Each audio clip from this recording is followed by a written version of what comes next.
Hello friends, आज हमारे घर आए थे कुछ गेस्ट जो कि उनको कुछ प्रॉब्लम थी न्यूरो की। तो हमारे जहन में एक नाम आया डॉक्टर शकील साहब का। तो हम सीधे उनका अपॉइंटमेंट लिया और उनका अपॉइंटमेंट लेकर उनको पहुँचे शकील साहब के क्लिनिक यानी कि हुमा न्यूरोलॉजी हॉस्पिटल जो कि खदरा में है। तो वहाँ जब हम पहुँचे तो वहाँ पहुँचने के बाद सबसे पहले करना होता है हमको रिसेप्शन पे जाना होता है, और रिसेप्शन पे जाने के बाद वहाँ पर अपनी जो स्लिप होती है, जो फ़ीस होती है, उसको पे करके अपना नंबर लगवाना होता है। तो न्यूरोलॉजी डिपार्टमेंट है तो ब्रेन क्यों ना मिले, ये रहा ब्रेन का एक डिज़ाइन या कहें कि आपका प्रोजेक्ट या कहें कि आउटलेट।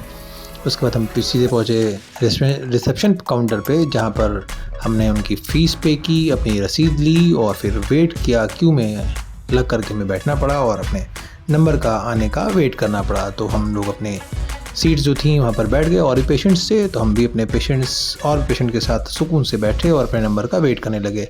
साथ ही साथ सोचा लाओ कुछ शूट कर लिया है। तो ये हमारे भाई हैं जो उत्तराखंड से आए, इनको कुछ प्रॉब्लम थी तो इन्हीं को दिखाना था। तो हमने लाओ कुछ और भी देखा जाए यहाँ क्या क्या है। तो एक खूबसूरत सा एक्वेरियम था डॉक्टर साहब के क्लिनिक के अंदर, जिसमें कुछ अच्छी सी मछलियाँ तैर रही थी, कछुआ था और भी बहुत कुछ थी। तो हमने भी उसको भी शूट किया। और साथ साथ क्योंकि एक न्यूरो का हॉस्पिटल है, ये क्लिनिक है, तो यहाँ पर चीज़ें बहुत न्यूरो के डिपार्टमेंट से ही मिलती हैं। तो जहाँ तहाँ ब्रेन का स्ट्रक्चर या ब्रेन की चीज़ों का ही डिस्प्ले था। फिर भाई साहब का हुआ बीपी लिया गया, जो हमारे उनके रिसेप्शन पे थे उन्होंने बीपी लिया। जो जूनियर डॉक्टर हैं उनके साथ में उन्होंने बीपी लिया। उनका बीपी नापने के बाद हमें जाना था डॉक्टर साहब के पास। तो हम सीधे बीपी नपवाने के बाद, यानी कि भाई साहब का बीपी लेने में थोड़ी दिक्कत हो रही थी क्योंकि भाई साहब का बीपी हमेशा हाई रहता है। तो उसके बाद हमारा नंबर आया तो हमने ज़रा सा शूट कर लें।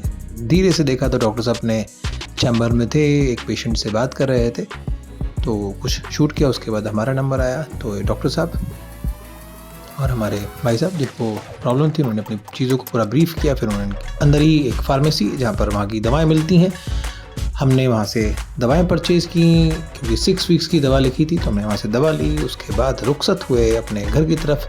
तो हमने ओला बुक की थी जो कि हमें पुल के ऊपर मिलनी थी, तो हम पुल पर आया। फिर वहाँ से ओला में बैठने के बाद सफ़र शुरू हुआ हमारे घर का। तो ये खूबसूरत नज़ारा इमाम बाड़े का जो आपकी नज़रों पर है सामने दिख रहा है, वो एक खूबसूरत नज़ारा था। उसके बाद होते हुए बातचीत करते हुए चलते हुए और हम अपने घर की तरफ बढ़ते हुए बालागंज पहुँचे। बालागंज पहुँचने के बाद अपने पहुँचना था और बहुत कुछ यादें थी जो पर शेयर करते हुए हम अपने घर की तरफ बढ़ रहे थे। तो कमेंट सेक्शन में ज़रूर बताएं कैसा लगा आपको ये ब्लॉग। Thank you.